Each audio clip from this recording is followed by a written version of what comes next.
Saya tanya pada Anda, kalau Anda bisa menghafal Quran, benar menghafalnya, masuk surga tidak?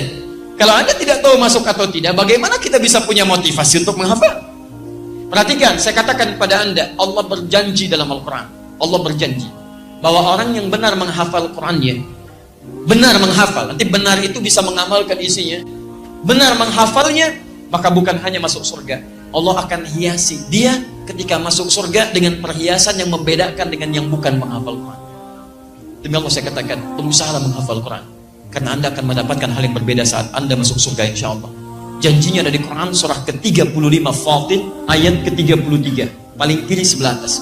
Jannatu adnin yadkhulunaha. Awas, ada golongan para penghafal Quran yang masuk ke dalam surga Aden. Yang paling indah di dalamnya, awas, lihat baik-baik. Di dalamnya yuhallawna fiha min asawir.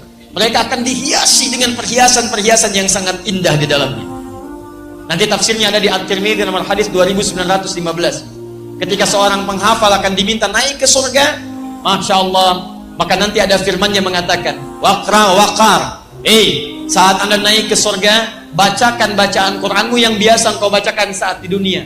Setiap dibaca, naik. Setiap baca, naik. Tiba-tiba Qurannya mengatakan, ya Allah, lihat baik-baik. Allahumma halli. Ya Allah, sebelum naik dia ke surga, hiasi dulu dia. Bedakan dengan yang bukan penghafal. Fayulbasu ilaihi tajul karamah. Maka dipakaikan di kepalanya mahkota kehormatan. Tayyib. Kemudian dipanggil orang tuanya. Sepanjang dia beriman pada Allah, beramal saleh, maka dipakaikan mahkota di kepala kedua orang tuanya sepanjang dia beriman dan beramal saleh. Dipakaikan oleh anaknya langsung. Ingat baik-baik ya. Saat orang tua yang lain yang Anda anggap kadang amalannya biasa, pekerjaannya semacam Anda terlihat kecil dalam pandangan Anda, ternyata boleh jadi dia sedang menyiapkan ahli surga di kehidupan nanti. Ketika dipakaikan di kepalanya, Qurannya mengatakan lagi, Allahumma zidhu. Ya Allah, tolong tambahkan pada penghafal Quran, bedakan dengan fasilitator.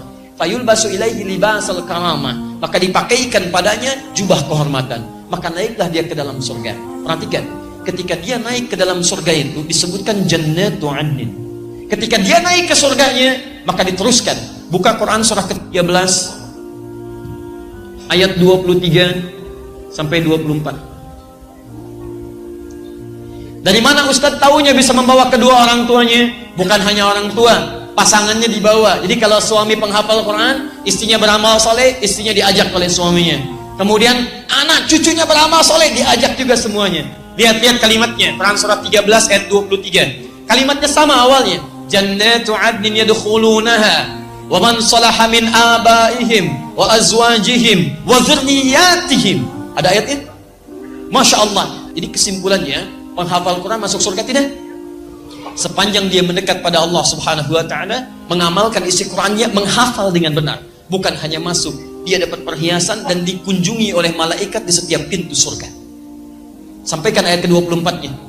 Wal malaikatu yadkhuluna min kulli babin. Dan malaikat masuk ke setiap pintu surga menyambut mereka, bahkan mengatakan pada mereka, salamun alaikum bima sabartum. Selamat karena Anda sabar saat menjalani usaha di muka bumi. Sabar. Fa ni'ma uqbaddar. Maka senikmat-nikmat tempat terbaik, inilah tempatnya. Silahkan masuk. Baik. Jadi kesimpulannya, ketika Anda ingin masuk surga dengan cara menghafal Quran, ada yang masuk surga dengan cara tahajud, makanya dibuka babu tahajud. Ada yang ingin masuk surga dengan berpuasa, makanya dibuka pintu Ar-Rayyan, pintu orang puasa. Jadi ketika nanti Anda di akhirat, Anda dipanggil, hei ahli puasa, pintunya manggil Ar-Rayyan. Di begitu masuk, ughliqat, ditutup.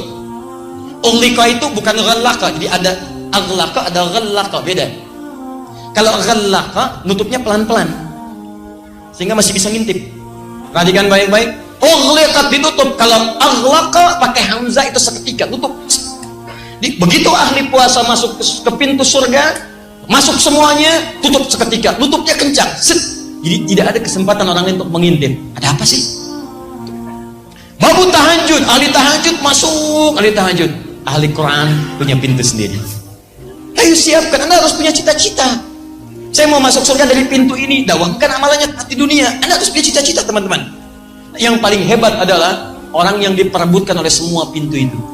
Semua pintu mengatakan, dan nanti Abu Bakar As-Siddiq radhiyallahu taala anhu berusaha bermohon kepada Allah dengan kalimat-kalimat Nabi, meminta isyarat. Ya Rasulullah, adakah yang bisa masuk dari semua pintu itu? Kata Nabi, saya bermohon kepada Allah supaya engkau menjadi bagian darinya. Dan berita baiknya, ahli Quran itu salah satunya akan diperebutkan oleh pintu-pintu itu. Karena ahli Quran, dia pasti rajin tahajud. Ahli Quran, dia pasti rajin puasa. Ahli Quran yang benar, dia pasti rajin sedekah. Anda belum jadi ahli Quran yang terbaik, kalau belum bisa mewujudkan pintu-pintu yang dimaksudkan tadi. Mustahil ada ahli Quran meninggalkan tahajud, mustahil. Mustahil ada ahli Quran tidak senang dengan puasa sunnah. Mustahil ada ahli Quran tidak senang dengan sedekah. Ketika berkumpul Quran dalam jiwa Anda, disitulah puncak kebaikan tersemai dalam jasad Anda.